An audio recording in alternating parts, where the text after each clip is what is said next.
Hey, Imago kids! Welcome back to our next Bible story. This one is we're going to be talking about David and a guy he fights, a big giant called Goliath. But we'll get there in just a minute.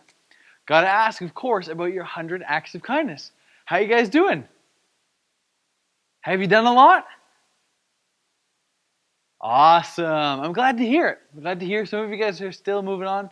If you haven't started, it's okay. It's not too late. Have your parents check out the links at the bottom of this video and find the 100 Acts of Kindness poster. You guys can get it, download it, print it, or even message us and we'll make sure to print one out for you. Every kid can do 100 Acts of Kindness. I believe it. You guys will do it. And the first one to finish gets an awesome prize. So why not try? The worst case scenario is you do a whole bunch of kind acts for somebody else. But we'll mention every single kid who gets to 100 on these videos so you can feel like $100 million. But we've got a couple birthdays to announce. First one, Oliver. Happy birthday, dude. Your birthday's today when this video is coming out. So happy birthday, Oliver. Hope you do something amazing and fun and hilarious. I know your family will take a lot of care and have a lot of laughs and awesome times with you. Next one is Silas. Your birthday's also today. Silas, happy birthday, man. Hope you have a fun time and maybe get to do something special. We've got one tomorrow. Jaden, happy birthday tomorrow. Maybe today if you're watching this a day late. But happy birthday, Jaden, and I hope you have an awesome time with your family. Got another two on the 9th. So we've got Emmy and Samuel. Happy birthday to both Emmy and Samuel. I hope you guys have fantastic days, that you enjoy your time. Maybe get a special sweet treat for your birthday and maybe something cool. But enjoy. Happy birthday to all of you guys. I would sing happy birthday, but you don't want me to do that. I am not a good singer. So I'm sure somebody at your home will sing you guys happy birthday on your big special day. But let's get right into our story. So we're going to go over to our other camera and read about David and Goliath. The story starts here. Oh wait, well let's remind you. This is the Laugh and Learn Bible for Kids, where all of our Bible stories have been coming from. You guys can get your own copy. We're not reading them all, but they're fantastic. Laugh and Learn Bible for Kids. So we're going to start here with David and Goliath. This must be the guy, Israel's new king, Samuel said. Samuel was looking at Eliab, the oldest son of a man named Jesse. God had sent Samuel to Jesse's house to find the new king for Israel. Eliab, Jesse's oldest son, looked like he'd make a great king. He was tall and strong and good-looking, just like Saul. Do you guys remember Saul from last week? The king that was picked because he looked good? Because he looked very kingly? I'm not sure why kings have to be tall and handsome, but that's what people thought made a good king, and they picked him. Do you remember how that worked out? Not good, did it? And so, it's time for God to pick a new king, because Saul was not following after God. Good job. Let's keep going with our story. So, he was getting, but God said, no, not him. Was Samuel confused? Maybe Eliab really did look impressive, but God told Samuel, you're looking at the outside of this man. I look on the inside. So Jesse brought out his next son. This one? Samuel asked God. Nope, God replied, not him either. Samuel tried the next son, and the one after that, and the one after that. 7 sons in all. And each time God said, no. There were no more sons to meet, or so Samuel thought. Samuel asked Jesse, is that all of them?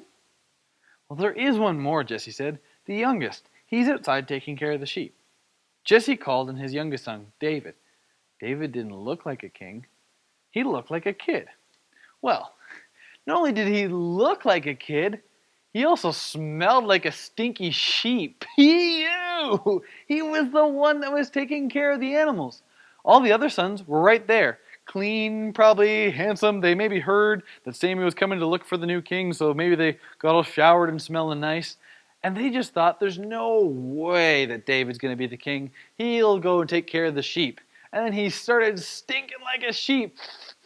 Oh, gross! And now he's the smallest and stinkiest. And God said, this is the one. Let's see what happens. So, they asked, Jesse called in his youngest son, David. David didn't look like a king. He looked like a kid. But God said, that's the one. Samuel poured olive oil on David's head as a sign that he was being set apart for God in a very special way. Someday, David would be Israel's king. He would follow God with his whole heart. And through David, Jesse's youngest son, would come the long-awaited blessing for the whole world. Do you guys remember who God made that promise to? That they would be a blessing for the whole world? Abraham. Yeah, just testing you guys to see if you remember. God promised Abram that he would make him a great nation, give them an awesome land, and make them a blessing to the whole world. We keep thinking these different characters are going to do it, but they haven't. So maybe David is going to be the king who follows after God and saves the people. We'll find out. Or maybe it'll be somebody through David. Let's keep reading. For now, King Saul needed David's big brothers to fight the Philistines. David's brothers were all big and strong enough to join Saul's army. But not David. Instead of fighting, David brought food to his brothers, and one day, while he was visiting them in Saul's army, David saw Goliath. Goliath was a giant Philistine warrior, the biggest, tallest, strongest man they had ever seen. The Philistines challenged King Saul. "If your strongest man can beat our strongest man, we will be your slaves. But if our strongest man can beat your strongest man, you will be our slaves." Now, why can't everyone just get along? Why does there have to be so much fighting and all that? But the other thing is, even if they fight, why do they have to be each other's slaves at the end? That doesn't make any sense. But if it came down to that, would you want to have to face a giant? I don't want to have to face a giant. I'm just normal. I'm not a giant fighter. I'm just normal. And I don't think you'd want to take on a giant. I'm making this video for Imago Kids. I don't think kids should have to fight a giant. And David was just like a kid, it said. He looked like the smallest and stinkiest of all the brothers. And he comes up, and everybody else is probably feeling like you and me. Kind of scared of this big giant who wants to fight them. Well, let's see what happens. So, someone had to fight Goliath, but who was brave enough? Who was big enough? Who was strong enough? "I'll do it," a voice called out. King Saul turned around and couldn't believe his eyes. It was David, Jesse's youngest son, and just a kid at that. Nah, the king must have thought, "I don't think so." "You're too young," he told David. "God has helped me save our sheep from a lion and a bear," David said. "And God will help me save Israel from Goliath." It sounded crazy, but King Saul did not know what else to do. No one else was brave enough to fight Goliath. Now, if you were King Saul and some little kid came up and there's this giant waiting across the field to fight you, and all your big, strong warrior army guys are sitting there shaking like they're little tiny afraid, and there's this little kid comes up and says, "Hey, I'll fight him. God helped me fight a lion and a bear," maybe a tiger, oh my, that one's for the parents. Well, would you believe him? Would you trust this little kid to go fight a giant?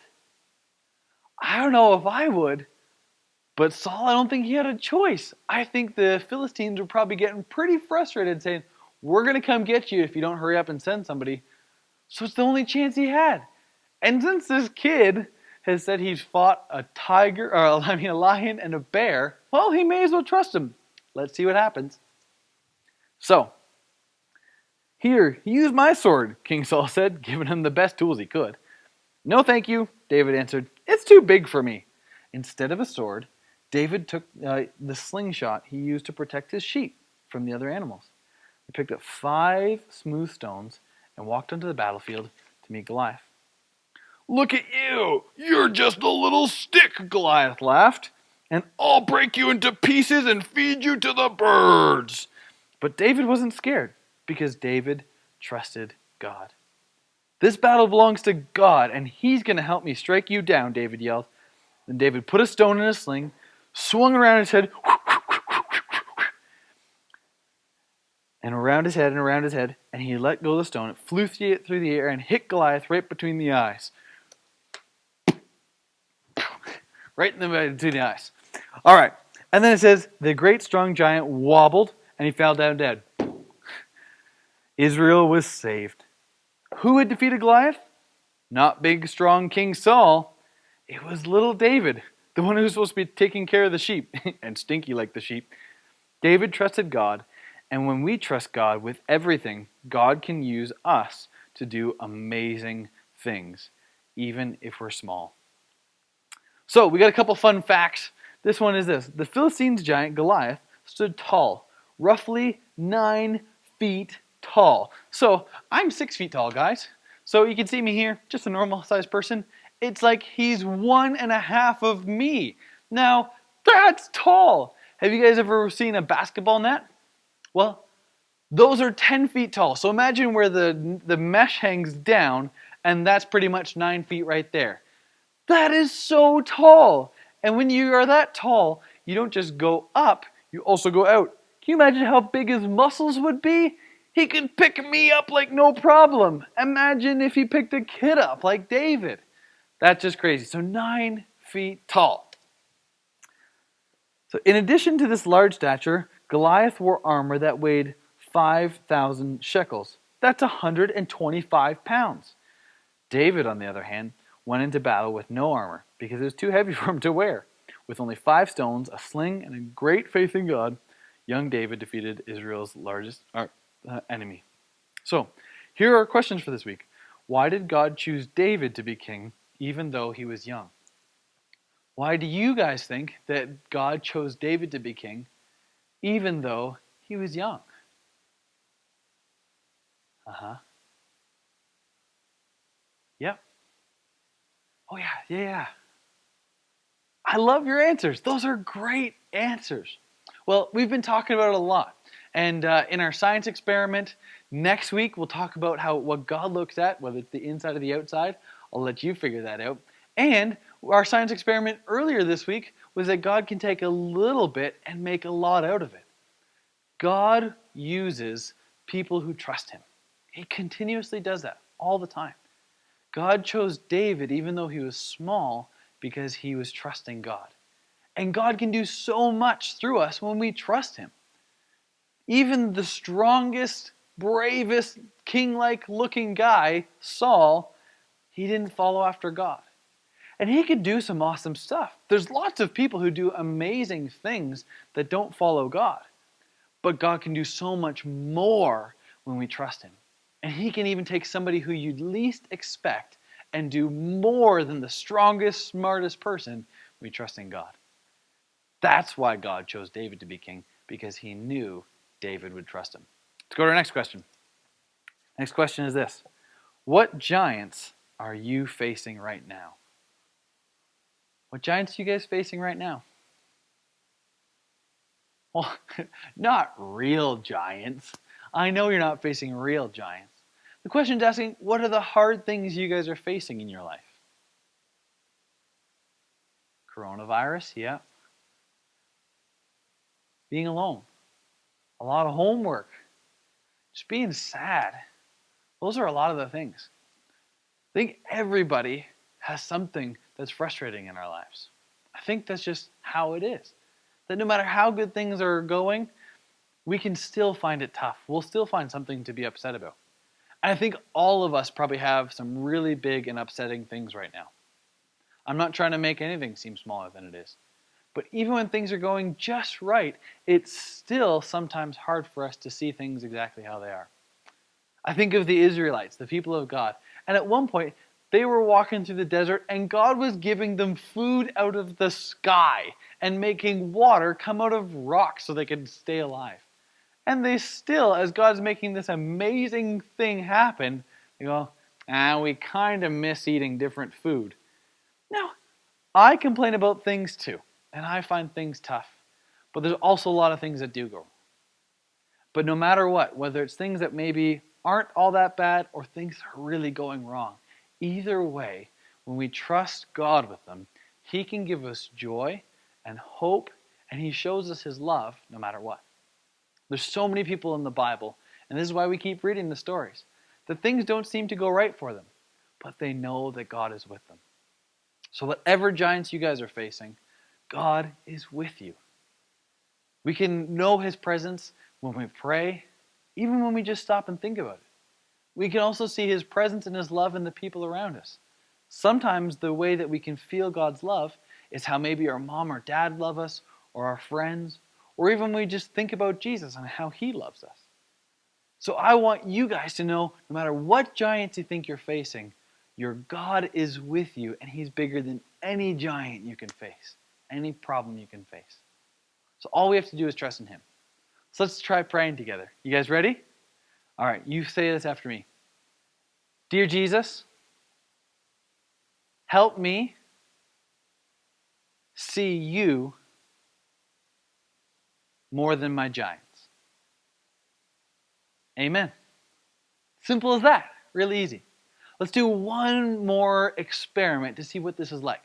Now, I know Dr. Professor Science Face isn't here. I couldn't get him on a Thursday. He's only available on Tuesdays. But I want you guys to take your thumb, okay? Just your little thumb. Now, your thumb's really small. Look at the room around you. The room is way bigger than your thumb, right? Yeah. So, put your thumb, though, close one eye. So I'm going to close this one. I'll cover it up so you can see. And then I put my thumb really close to my eye. Now, all I can see is my thumb. Now, we know that my thumb is not bigger than the room, but it's all I can see because it's up close.